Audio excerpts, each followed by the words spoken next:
So when it comes to encouraging the authentic self, I think, as you said, it is a buzzword, right? Embracing authenticity. I think that's one of the hottest leadership topics nowadays. But I think it's balancing actions to your intention, right? That's, I think, the baseline. Having that kind of parallel or congruent feeling of like meaning what you're saying and showing the actions behind it. But also, I think a large part of being authentic is extending trust, right? I think we can do all a good job of just becoming vulnerable. And that's how it helps facilitate an authentic environment where people can share the concerns, right? Or share their ideas and not feel judged, right? That bridges into psychological safety and the benefits of bringing that type of environment. Without supplies, there's no surgery. Without products, there's no patient care. Welcome to Power Supply, the healthcare supply chain podcast focused on helping you navigate the intricacies of logistics, purchasing, contracting, and supplier relationships. Each episode, we speak with healthcare executives, supply chain leaders, and innovative entrepreneurs from across the country as they share their stories, experience, and expertise on the industry we love. From the loading dock to strategic sourcing, from buyers to the C-suite and across the enterprise, we tackle the real-life issues impacting the healthcare supply chain. Whether you're tuning in for conversation or inspiration, we're glad you're here. You're just in time to hear it from the source and stock up on insight. So sit back and plug into Power Supply. Today, we are going to be speaking with Andrei Armanca, System Procurement Manager with Ochsner Health, and we're going to be talking to him about employee engagement, professional development, and recognition. And I can tell you, just having met Andrei in person for the very first time at the ARM annual conference and expo this year, he is extremely passionate on this topic. He absolutely is. You're going to learn about rowing a boat. You're going to learn about a whole bunch of good stuff. So come on, listen. And I think you're going to really, really enjoy what he has to say today. So come on, enjoy some Power Supply. Just like rowing a boat. I like that. Good teaser. We'll be right back with Andrei. Woo! Little Ric Flair there. I'm Hayes Walder. This is Gary Skinner. And I'm Justin Poulin. From the studios of Healthcare HQ, you're listening to Power Supply.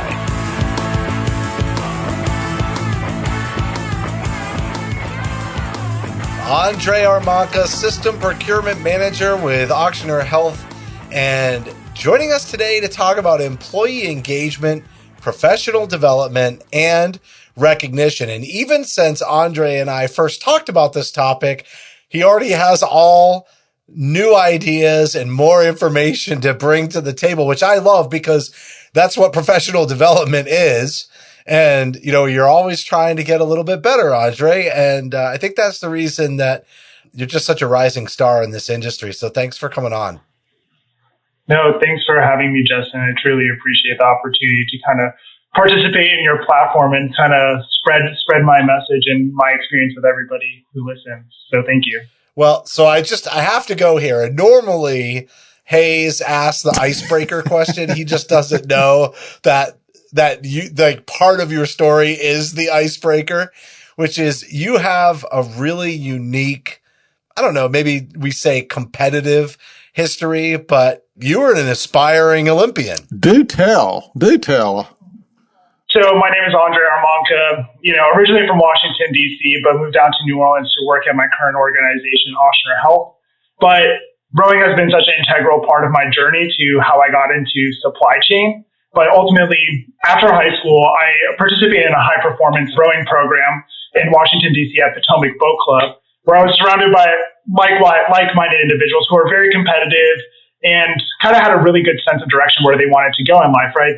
These people you would deem successful based on, that they got recruited to row at the Ivy Leagues, the Harvards, the Yales, and so forth. And I was just a Virginia suburb boy. So basically showed up every day, tried to get to know the people, and just really trusted in the process. And what I realized during that time, which really sets up the foundation for where I am today, is that if you participate in the process, if you trust it and you go in with the intention and authenticity, it can take you far. And day by day, I showed up and I would take a seat from another person, and I ended up competing at nationals on their top boat. Obviously, carried that momentum going forward into my undergrad, my first year of undergrad, where I was at James Madison, and I wanted more, right? If I was going to wake up at 5 a.m. every day, might as well do it with a team that has the structure, the programming, and the support system to be successful. So that ultimately led me to the University of Virginia, where I started at the bottom and then ended up at the top. Kind of an inside joke is that my coach placed a bet for $100 that I would quit within the first 2 weeks because he thought I was a little too out of shape at that time. I guess the freshman 15 hit me a little too hard, but showed up every day. He provided the environment and life lessons of resiliency, grit, coming to the understanding that the only things you can control are your reactions, and how that translated into, how I went to the U.S. national team training camp and high performance training camp for Potomac Boat Club after my graduation, which then also pivoted me to rowing on the international rowing scene in Ireland while I did my master's in supply chain. So that's kind of just a high level background of my story. But there's been a lot of learnings during that time from, using, if you have the tools provided to you, you can obviously, it's up to you yourself with your own intention and determination to see where you want to go with it, but also that you're in control of your own narrative. And how do you shape your narrative is really instrumental to your success and how you grow as an individual, right? Looking at failure not as a result, but understanding, providing an opportunity for you to get back to understanding the process that happened, reevaluating that, and seeing the opportunity so you can end up at a different result. So kind of a high level overview of my background, but I think that's the general gist. I love it. This is impressive. I mean, again, I had no idea this was coming, so this is really good for me. So do you still row at all? Is that still something that interests you at all? So I love rowing. I think I've rowed for about half my life now. Unfortunately, I sustained a back injury when I was doing my master's, so that kind of pivoted and changed everything for me, where it was just a lot of redefining about what my identity was outside of rowing and how can I translate that competitiveness in sport to my day-to-day life in academics and professional work environment. So I've been dabbling in it. I still train on the ergometer, which is the, rowing machine, but I think heading into 2024 is definitely on my agenda to kind of see where things can be picked up. I mean, I've been to New Orleans several times, but I've never seen anybody in the Mississippi out there rowing. So, I mean, I'm thinking it's not like a hot thing out there, is it? It's a very small team. I have to give a shout out to the New Orleans Rowing Club. So there is one. Yes. It's on the Bayou. It's on Bayou St. John. It definitely has its own troubles, but it's a great team with a great coach and atmosphere. I did a little bit. I kind of ventured off into CrossFit for a bit, just kind of as a cross training opportunity, because I think you can get burnt out at one point when you're just constantly on the water. So yeah. That's fantastic. Good story. And, I admire you because, to be a kind of a elite level athlete like that, it's no joke, right? And you didn't follow into it. You had to actually climb that ladder. So good job. Great job, actually. Yeah. I wish I could have made it to the time trials and so forth, because I'm a dual citizenship. So the U.S. competitive scene it's a very, very intense, and my other nationality is Romanian. So I think I would have had better chances. If you'd gone over there. Yeah, but COVID had different plans, so I decided to just go back home. Well, it's tough. I'll tell you a real quick story about my neighbor was an all Pac-10 swimmer for Stanford, and he set all kinds of records and everything. And then right after Michael Phelps just blew everybody away in the Olympics and won everything, I asked him, I said, compare your time next to Michael Phelps. And he goes, well, he'd have beat me by like 40 seconds. So what my point of saying that is, there is an elite of the elite. It's not easy to get there, is it?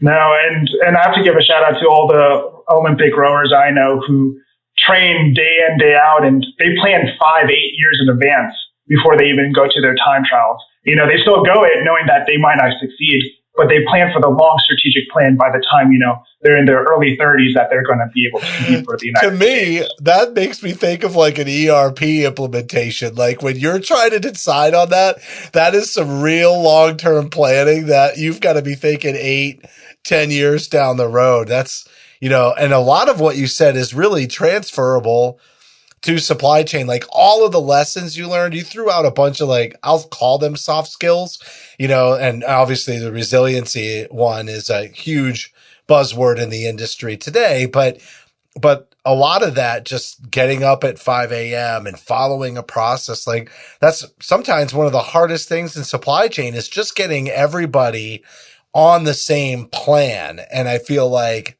then you start changing the plan. Once you get everybody on it, you're like, okay, now it's time to tweak it. And there's this constant engagement, which is really what we came together to talk about today is employee engagement. So, oh, hey, nice segue there, by the way, that's Justin. Smooth. That was I've nice. been doing this a little while. I know that was good. If you're listening at home, give him a check mark for that. That was good. So with employee engagement, do you see yourself as the coach? I see myself as the coach, but also a participant, right? Because it's not just me, but it's also I'm part of a larger team at hand. And you can break that from the team of your direct reports, and then you build it upon the people, your whole department, and then also looking at like the organization as a whole, right? I think culture builds within itself, and it all starts from those grass movements. I think it's both a bottom up and top down approach. I like to believe that I am fostering or stewarding an environment where my team feels like they have the tools provided to them. But at the same time, you need to make sure that your employees are doing their due diligence and actively engaging, participating. And sometimes that's not the case. So you kind of have to get creative with your approaches on how can you facilitate that, especially in the history of Ochsner, where it's just such a dynamic growth where it's, we're very regional. We're from North Louisiana all the way to Florida nowadays, and we're expanding a new clinic in South Carolina. And it's just that there's a huge footprint, and we were in the past 2 years itself, since my tenure here, was that we went through 16 hospital integrations, like 2 large health systems, and then a variety of small one-hand hospitals. And obviously there's legacy staff that you build in. So, right, I am trying to steward the change and help assimilate the two cultures, but also push what is the standard across the whole organization as well. Yeah, it doesn't work if you can't get the employees involved in it. And, that whole engagement piece, like, what are some myths around that? Because, I think what I hear, just even as you started this conversation around employee engagement and some other things you've talked about, team dynamics, to kind of set this up is, I see you as somebody who, you see those posts on LinkedIn all the time, right? The difference between a leader and a boss, and you kind of get their approaches and their skill sets. But I really see it like, as you've talked about this, is, and a lot of it is trying to get people to buy in to the process instead of forcing the process upon them. Is that fundamental? And does that tie into some of the myths about employee engagement? Yeah, I think employee engagement it's a dynamic thing, right? It's something you have to engage with on a regular basis. It's not just, oh, hey, everybody, this is the culture. This is my leadership style, and I can provide, a lot of flexibility, or I can provide a lot of understanding. It's also encouraging that participation. I do have to say, though, is that you have to also understand the type of employee you're dealing with when it comes to it, because some people want to buy into the process, right? Looking back on my rowing teams, like there are people who just showed up just to, show up because they want to be part of it. I mean, obviously, being an employee working is a part of your livelihood. So some people are like that, and that's okay. But there are other individuals who want to buy into the process, to be part of the transformation of the culture, the organization, and leave a bigger impact. So I think that a lot of when it comes to these myths is that, you're just assuming that employee who wants to engage, not the other way around. And you have to learn how to overcome those challenges. I think a lot of leadership books, and I do apologize I speak out of turn, are always focusing on the good sides or the positive stuff of when the base assumption is that you have an employee who wants to do better. And obviously we can all assume that we want to do our best, but some employees just really just want to show up and just, clock in, clock out and call it a day. So helping try to cultivate that meaning in their work takes a little bit extra effort on you as a leader. Yeah, because some people are interested and some are committed. And, right, I'm sure when you were on teams before, you always wanted everybody in that boat to be committed. And it's frustrating to be around people that they're there for the paycheck or whatever. And that is frustrating. I'm sure you have issues with that. Yeah, and it's the reality. I mean, if everyone wanted to be a CEO, we would have a world full of CEOs, and then just no people who flip burgers, right? I mean, I hate to say it that way, but that's just the reality. I mean, some people do what they can. Obviously, there's inequalities and social determinants and so forth that affect opportunity that we have to be mindful of. But at the same time, is that even in the Gen Z millennial aspect is that some people just want to clock in, clock out, and then just focus on their life outside of work. So. Yeah, it can be tough when you're really trying to move a crew. Like you said, your organization's gotten really big. You've merged a lot of different cultures into one culture. The difference between somebody who is interested in having the job versus committed to doing something transformational, you can't expect everybody to be that way. And yet it can be very difficult to kind of steer the cruise ship through difficult waters if you don't have a higher percentage of folks who are at least committed or invested. Maybe invested is the middle ground. I don't really know there, but like something that you said earlier too was that you were, that you learned how to be authentic. And when we talked, I think one of the ways or one of the strategies that you felt like you had used to get employees kind of up a little bit of a level from interested to maybe at least involved, is encouraging them to bring their authentic self. What does that mean? Like, I think people hear that a lot. That's another one of those buzzwords, but really form that for us, or even take an example from somebody you work with. Obviously, you're not going to say their name, but how they moved from sort of interested to this flourishing authentic self in the organization. It's kind of like Gary Skinner. He's interested in being on this podcast, but he's not committed. He has missed a few this season. That's no doubt. Yeah. Let's clip that and send that to him, okay? Go ahead. Yeah. So when it comes to encouraging the authentic self, I think, as you said, it is a buzzword, right? Embracing authenticity. I think that's one of the hottest leadership topics nowadays. But I think it's balancing actions to your intention, right? That's, I think, the baseline. Having that kind of parallel or congruent feeling of like meaning what you're saying and showing the actions behind it. But also, I think a large part of being authentic is extending trust, right? I think we can do all a good job of just becoming vulnerable. And that's how it helps facilitate an authentic environment where people can share the concerns, right? Or share their ideas and not feel judged, right? That bridges into psychological safety and the benefits of bringing that type of environment. Obviously, some people, you have to also understand the type of person you're dealing with because everyone's so different. That's the beauty of living in this world is that, there's just a variety of ways people communicate and how they, based on their past experiences might extend that vulnerability. But over time, if there's intention and determination, I think you can overcome anything. And, that's in the workplace environment, that's on a boat, that's in an international grad school. There's just all these things where at the end of the day, we have to understand we're human and we have to show that, there's action behind our words and that we're coming from a place of good intention. So it also builds trust, right? And like, if you want to create a team that is high performing, they really all have to trust each other that they're going to do what is expected of them, or at least they say they're going to do, especially when you're trying to do something that might not be like that mundane and routine. Not that that isn't still important to the trust factor and the success of the organization, but we find ourselves in this day and age having to do things in all new ways. And it really requires people, to be consistent with doing what they say they're going to do or doing what is expected, for that project to be successful. Right. So some of that is also just generally professional development, especially if you have somebody who's kind of new, who doesn't have a long work history.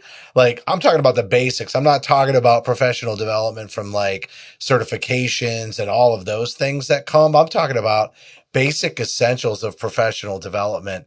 How do you foster that? How do you help people even know what's available to them. Yeah, and I think it's a good two-part, right? You have to look internally and externally when it comes to it. And by that, I mean, like, what's within your own resources at your own organization or through your own experiences where you can facilitate that connection.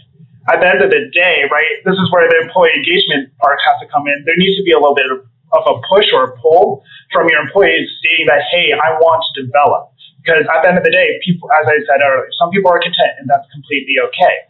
But the people who are the go-getters or want to challenge themselves or are open to challenging themselves, right, you need to get kind of that indicator, and as a leader, you facilitate it. So when you look internally, right, Ochsner has a great program called Ochsner Learning Network and then Ochsner Leadership Institute. Provide a variety of courses that are from technical development to also leadership development.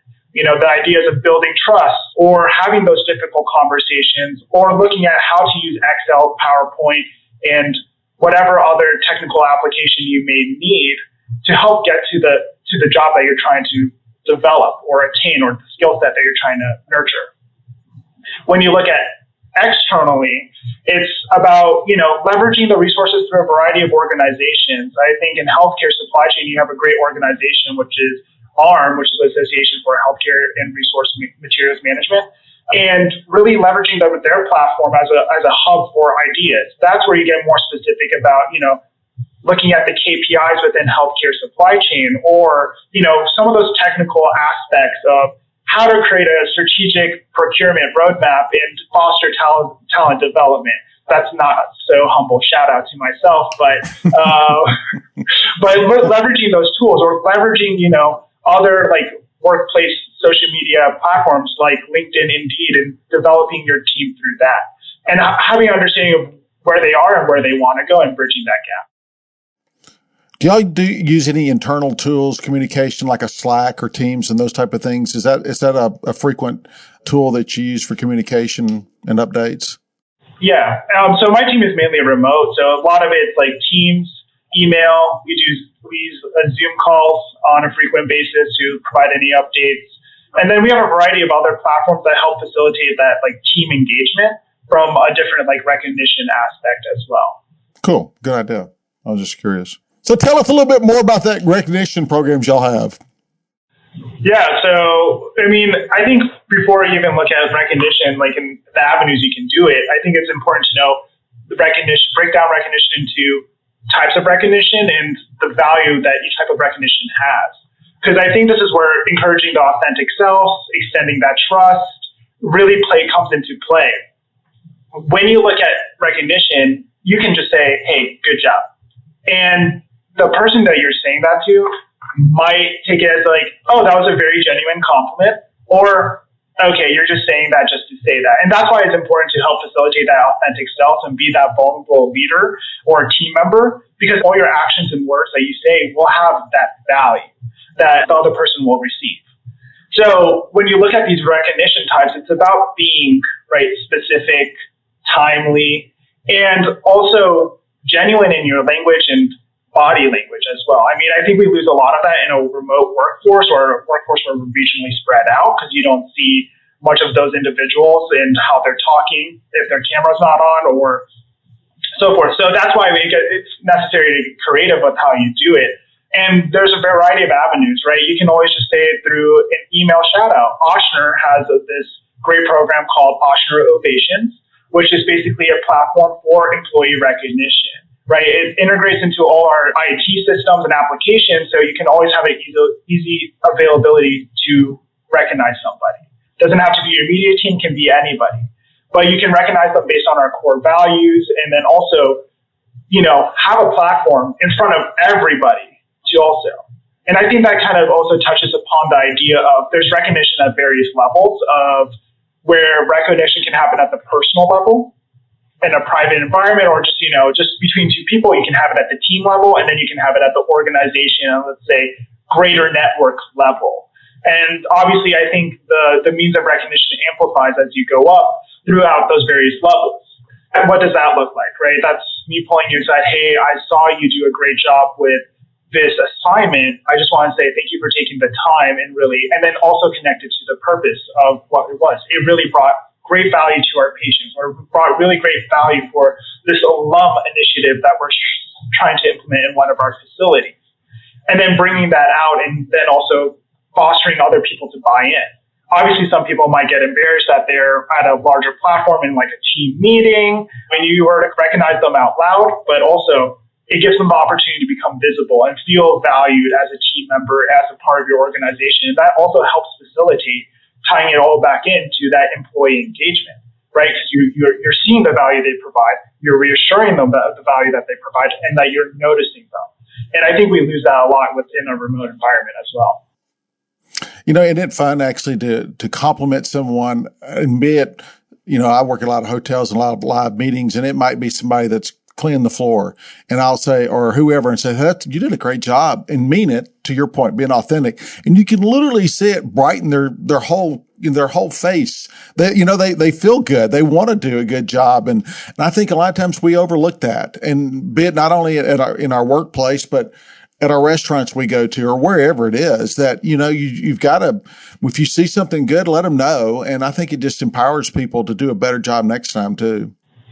Yeah. And it doesn't have to be a grand gesture too, in the sense of like, they built a whole hospital by themselves, furnished it, did all the work themselves. They can also be the small things. The small things add up to the big things as well, right? That's why recognition happens at all levels. The people who are the frontline staff to also all the executives at the end of the day who are helping steward the strategy and direction of the organization. I think each one deserves recognition for what they do on a daily basis.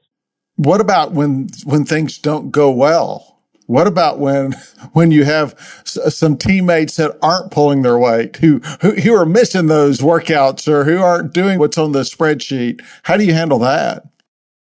I mean, that's also goes back to the idea of extending that trust. It's just being vulnerable and confronting the reality of the thing. I think we all have team members who might not be meeting our expectations when it comes to their job on a daily basis, or, they might not have handled an interaction the best. And, it's about willing to provide that feedback, because that also helps the employee feel valued, right? Even if they're an engaged or disengaged employee, by providing that feedback, you're showing that, hey, I'm watching, I care. And you have to come, and this is where that authenticity comes in. Look at this whole conversation tying back together of, hey, I have the incentive to make sure that you're doing your best every day, providing you all the resources and treating everyone equitably, and saying, hey, I'm noticing that this is occurring. And having that difficult conversation, explaining what's the consequence on the larger scale, or the impact that those actions or behaviors have, but also just being transparent and coming from a place of, I'm here to help you. And I'm saying, coming from a point of view where I'm here to help you become a better employee, but also a better individual. Is there such a thing as bad recognition? Yeah. When it comes to bad recognition, I want to say, I think it's genuine versus ingenuine recognition. And I think that's how really good or bad recognition should really be understood and interpreted. It's looking at, it's having the authenticity. I hate to keep saying that word. I think it's just having those actions and thoughts and intention coming from a place of respect, dignity, integrity, and just communicating to that. I think when it comes to bad recognition, what does that look like? It's not being specific. It's hey, good job. And, oh, okay, on what, right? That's the follow-up question. Like, kind of tying the recognition to something that shows that, hey, what you did here, this behavior, this action, it's great. When you just give recognition without it being specific, you kind of lose that meaning. What are you trying to get out of that individual? What behavior or action are you trying to encourage out of them? Or help them, like, hey, keep going, right? Encouraging them to keep going down that path. Because otherwise you're recognizing a behavior where they're not quite sure what occurred or what was the specific value. And then that portrays as ingenuine. One of my most favorite movies of all time, and I know we're getting close to the end here, so hopefully this doesn't take us down a rabbit hole, but one of my favorite movies of all time is Office Space. And I just think of that sales manager, Lumbergh. Do you know what I'm talking about, Hayes? You've never seen Office Space? I have not. It's too highbrow for me. It It is the most perfect example of a manager who is not authentic. He's like walking around with his coffee cup and he's just like, yeah, all right, thanks a lot. Just keep it up, and it's just, I can't believe neither of you have seen it because we would be laughing. Well, I'm thinking this reminds me a little bit like a Michael Scott in The Office a little bit, right? I mean, there's like without a personality. At least Michael Scott had a personality, so like that's why everybody loved him anyway. This guy is like he won't even get into like any awkward conversations because he lacks any substance whatsoever. But the point is like. And Hayes, I know you did sales long enough. I know you ran into some of these managers where like you'd pick up the phone because they were doing a check-in call and it's part of their checklist and they're just checking off the box. I got to call all of my people today. And they're like, hey, how's it going? How's the family? Right. And they're just, and it's every time they call you, they ask you those same checklist type questions. And I think, you could easily do the same thing in terms of that recognition, Andre, right? Like, hey, great job. Like you're just giving positive feedback for the sake of, I hope everybody's happy here so I don't have any disruption, where I have to replace them. Like I don't want them to leave, versus like inspiring them. Yeah, it's just kind of like me and you saying, Gary, you did a great job on the podcast today. Great question. Something like that. Yeah, great question, Gary. Of course, Gary's not even here, and he hadn't been here. So it's kind of like doing that, I guess. Oh, we have to clip out both of these. See, Andre, what you don't know about the show potentially, depending on how many of the episodes you've listened to, is we have a great banter, but Gary has missed. He might have missed every episode this season. He's missed like 5 in a row. So now it's going. He has a real job. Yeah, we just don't want anybody to forget that he was once here, and he'll be back as well. But all right, so let's wrap this conversation up. We'll put a nice bow on it since we're recording it here during the holiday season. And I know it'll go out in February or March, but either way, nonetheless, we try to get ahead of schedule on these things. And I just wonder, is there like, to that point I was just making, is there like a cadence for recognition, like how often you should do it? Because again, it almost takes away the authenticity, right? Yeah. And I think that's when it goes also to good recognition and bad recognition, is that it's not something you withhold. It's not something you freely give, but it's something you mean with the intention, right? If you see someone who's bending over backwards every day, recognize them in that moment. There's no certain time period or cadence that you need to do it on. It's not like a weekly checklist of, okay, did I recognize all my employees this week? Check, check, check. I think it's, using it sparingly and wisely. I think it's a tool that leaders have that they should leverage and take advantage. When they see good work, recognize it, right? And it might be one particular employee more often. But also that's coming to say that also look at other opportunities. There might be one employee who's doing phenomenal, right? You want to constantly keep recognizing them, but you also, how does that impact the rest of your team, right? If they won't really know if you recognize them in a private scenario or offhand, like, hey, let me talk to you for a second. But if you're doing it constantly on a team meeting, you have to be careful of bias or favoritism and kind of the optical look of that. But at the end of the day, I think what I do as a leader is that, right, on a weekly basis, through this Ochsner Ovations tool, we get notified when there's an ovation for our team members. And, I look at them and then I sometimes shout them out. But at the end of the day, at the end of the month, right, we have a procurement monthly. It's a huge team meeting for my operational and capital buyers. We all get together, provide updates at the system level about what's happening at Ochsner, but also looking at what is our strategy, have we been focusing on in procurement, and then also provide a little bit of professional development. Hey, let's review this. We call it a buyer buzz, which is kind of like a process, right? It's like, oh, this is who you reach out to invoices, or this is how you process, an invoice for the INR and so forth, as an example. Or what is best practice when it comes to quotes, and providing a professional development opportunity when it comes to emailing, like how do you write an effective email? What is effective communication? That's this work that we should be doing on a constant basis, and we provide that opportunity to them. And then at the very end, we look at recognition and we try to be fair and equitable and look at all the regions, because we're trying to promote a one one procurement, one Ochsner mission. That's something that we started at the beginning of the year when we categorized all our buyers according to a service line versus a regional hospital, and help promote that, right? Help recognize everyone. I'm a leader who lives in New Orleans region, but I have a lot of employees in North Louisiana, Lafayette, Mississippi, all that. And so let me provide the opportunity to recognize them as well, since I might not see them on a daily basis.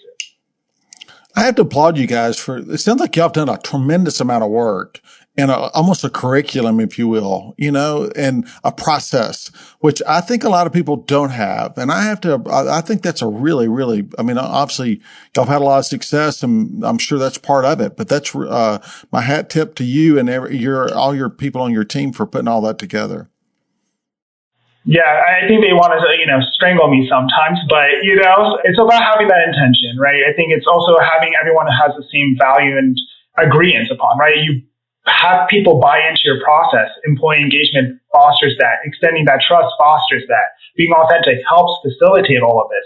And once you have people buy in, you agree upon the direction you want to go, then usually it's just taking one step at a time. Some days you're going to take 2 steps forward. Other days you might leap a whole 5 yards back, right? It's just, the journey is dynamic. Some days are going to be easier than others, and things might come in the way that are going to throw you off track, but it's all about getting back on track and then shaping that narrative, right? This is not a failure, or I understand that we had to prioritize due to a lot of these escalations or things that might take away from our day to day, or our personal life might be in jeopardy, right? We're human beings. It's hard to leave your personal self once you walk into the office door or log onto your computer, and just understanding some days are going to be easier, some days are not. And just stewarding that change and knowing that you are a team and you're working together towards the same goal. All right, Andrei, we're wrapping up, but I want to know, what did we miss? Because I know not only are you an expert in this area, but you're a constant learner. Like we talked about, you brought new things to the table, even since you and I first discussed. I think when it comes to miss, you miss Gary. If you don't. Yeah, miss Gary. Yeah. Who's Gary? I still don't know to this day, Is there a face to this name? That's my question.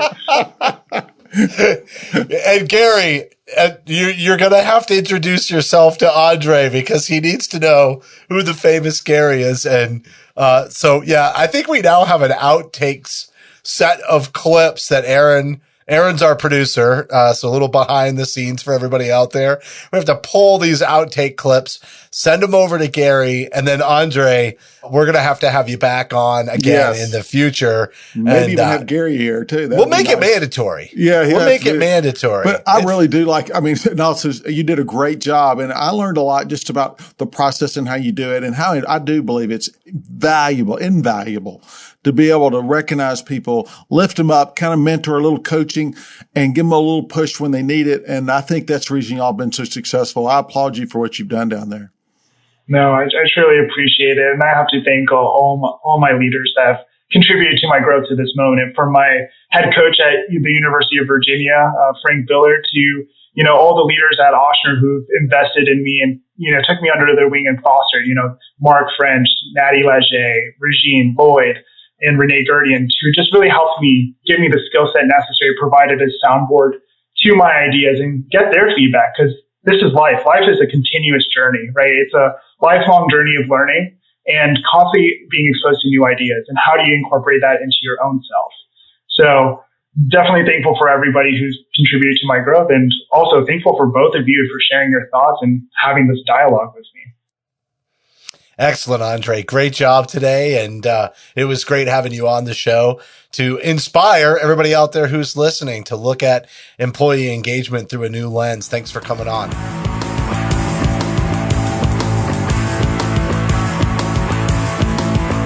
That was Andrei Armanca, System Procurement Manager with Ochsner Health. And, Hayes, great conversation. I know a lot of times we try to have some discussions that are maybe a little bit more into the weeds and really focused on a specific topic, but this is still that, but there is some soft skill and art form to employee engagement, but I think Andrei did a great job of giving us some examples, talking about tools and resources that maybe you already have available in your organization or ones that you might aspire to develop so that you can really meet the employees where they're at and get the most for your organization and help them feel fulfilled in their roles, especially under all the stress everybody's under these days. Well, of course. And I do think, he discussed, he was an aspiring Olympian and he obviously was an elite athlete. And I think training like that, being part of teams, does absolutely help you in the workforce. And, coaching, mentoring, being a positive leader, influence are all so important. And he demonstrated that to me pretty evidently. So great job. I enjoyed it. Thanks for coming on today. Yeah. And, Gary was here in spirit. So on behalf of Gary Hayes and myself, thank you for listening to this episode of Power Supply. Thank you for listening to this week's episode of Power Supply. As a reminder, you can help support us by subscribing on your favorite podcast app or by downloading the smartphone app on your iPhone or Android.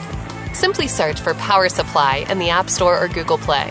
The best thing about downloading the smartphone app is that you can access bonus content for certain episodes and view episodes in certain categories, like articles on the go and vendor spotlights.